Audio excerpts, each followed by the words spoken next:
इतने सालों की मेहनत के बाद एक चयन होता है, जो सिर्फ दिखने में एक चयन लगता है हो गया, बट वो एक 25 साल की मेहनत होती है जो काम आती है। Schooling completely happy senior secondary school Tapukara से हुआ, nursery to 12th। So base तो मेरा स्कूल में ही बना है, वहाँ के टीचर्स का बहुत सपोर्ट रहा। स्कूल में एक्स्ट्रा क्लासेस भी होती थी ताकि हम किसी एक सब्जेक्ट में कम नंबर नहीं लाए। ग्रेजुएशन टू मास्टर्स मुझे इंस्पायर फेलोशिप मिलती थी हर साल।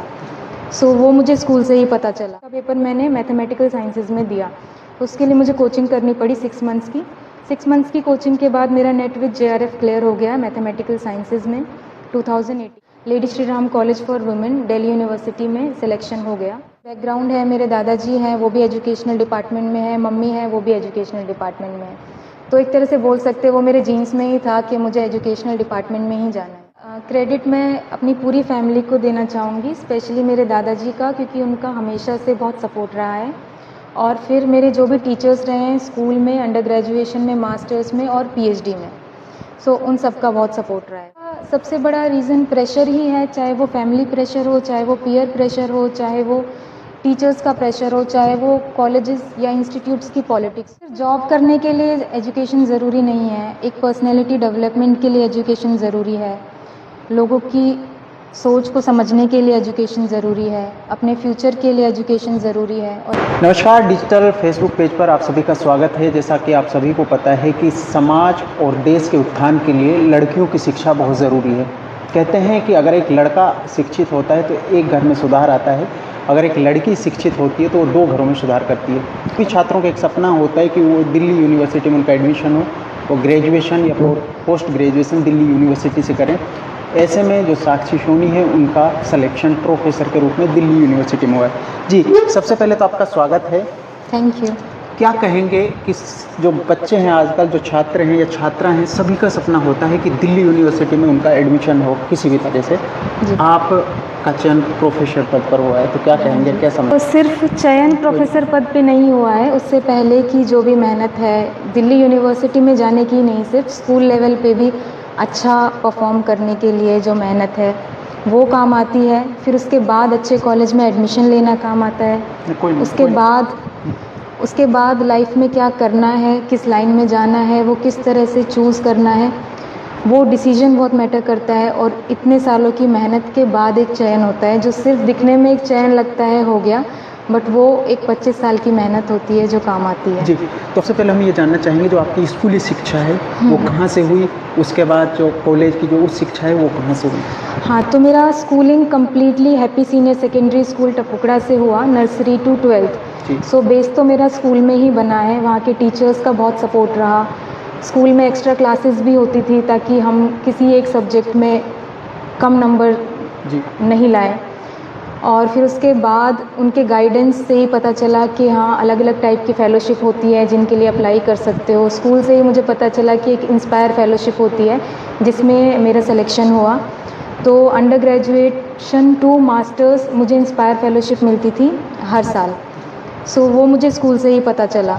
उसके बाद मैंने बनस्थली यूनिवर्सिटी में अप्लाई किया, जहाँ मेरा सिलेक्शन हो गया 12th के परसेंटेज पे। बनस्थली यूनिवर्सिटी में मेरे पास 3 सब्जेक्ट्स थे, फिज़िक्स, मैथ्स और स्टैट्स। बनस्थली में 3 साल कंप्लीट करते करते मुझे पता चला कि मेरा स्टैट्स में बहुत ज़्यादा इंटरेस्ट है, तो मैंने अलग अलग कॉलेजेस में मास्टर्स के लिए अप्लाई किया स्टैट्स ऑनर्स में। उसके बाद मेरा दिल्ली यूनिवर्सिटी रामजस कॉलेज में MSc स्टैटिस्टिक्स में एडमिशन हो गया, वहाँ से मैंने MSc कंप्लीट की। तब तक मेरा कोई फ़िक्स गोल नहीं था कि मुझे क्या करना है लाइफ में आगे, बट ये था कि जो भी करना है और अभी जो चल रहा है वो पूरा एफ़र्ट हो उसमें मेरा। उसके बाद मैंने इंटर्नशिप किया दिल्ली में ही एक कंपनी में, IMRB इंटरनेशनल। वहाँ जाके मैंने कॉर्पोरेट जॉब की 2 मंथ्स की। वहाँ जाके मैं श्योर हो गई कि मुझे किस फील्ड में जाना है। सो मिड MSc में मैं श्योर हुई कि हाँ, मुझे एजुकेशनल डिपार्टमेंट में ही रहना है। उसके बाद MSc कंप्लीट की, फिर मैंने नेट JRF की कोचिंग की दिल्ली से ही। फिर उसके बाद हाँ, मेरा MSc स्टैटिस्टिक्स में था, लेकिन उसमें नेट अवेलेबल नहीं है, नेट का पेपर। तो नेट का पेपर मैंने मैथमेटिकल साइंसेज में दिया, उसके लिए मुझे कोचिंग करनी पड़ी 6 मंथ्स की।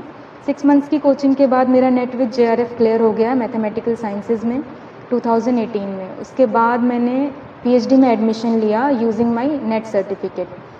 पीएचडी करते करते मैं अलग अलग कॉलेजेस में ट्राई करती थी कि मेरा कहीं पे सिलेक्शन हो जाए एज अ असिस्टेंट प्रोफेसर, क्योंकि मेरे पास नेट था। उसके बाद मैंने डीयू से ही शुरू किया। डीयू के कुछ इंटरव्यूज़ दिए, उसमें मेरा सिलेक्शन नहीं हो पाया, बट मैंने पूरा एफर्ट दिया अपना। सो लास्ट में मेरा lady Shri Ram college for women Delhi university में सिलेक्शन हो गया और अभी मैं वहाँ पे जॉब कर रही हूँ दिल्ली यूनिवर्सिटी में एज अ असिस्टेंट प्रोफेसर जी इन स्टैटिस्टिक्स डिपार्टमेंट। जी ऐसा ही क्यों? क्योंकि आजकल बहुत सारे फील्ड हैं और कॉर्पोरेट में भी अच्छी जॉब मिल जाती है इस फील्ड से, तो एजुकेशन हाँ, क्यों चुना? किसने प्रेरणा दी इसके लिए आपको? सो एक्चुअली जो मेरा सब्जेक्ट है स्टैटिस्टिक्स, उसमें मोस्टली या तो कॉर्पोरेट सेक्टर्स में बहुत जॉब है या फिर एजुकेशनल डिपार्टमेंट में। कॉर्पोरेट का मुझे थोड़ा सा एक्सपीरियंस हो गया था, तो मुझे क्लियर हो गया था कॉर्पोरेट में नहीं जाना है। और फिर मेरा जो फैमिली बैकग्राउंड है, मेरे दादाजी हैं वो भी एजुकेशनल डिपार्टमेंट में है, मम्मी है वो भी एजुकेशनल डिपार्टमेंट में है, तो एक तरह से बोल सकते हैं वो मेरे जीन्स में ही था कि मुझे एजुकेशनल डिपार्टमेंट में ही जाना है। सो ये दो रीज़न्स हैं कि मैं श्योर हो गई थी एमएससी में कि मुझे हायर स्टडीज़ में ही जाना है।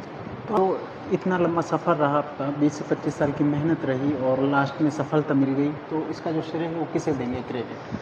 सो इसका क्रेडिट मैं अपनी पूरी फैमिली को देना चाहूँगी, स्पेशली मेरे दादाजी का, क्योंकि उनका हमेशा से बहुत सपोर्ट रहा है। और फिर मेरे जो भी टीचर्स रहे हैं स्कूल में, अंडर ग्रेजुएशन में, मास्टर्स में और पीएचडी में, सो उन सब का बहुत सपोर्ट रहा है मुझे।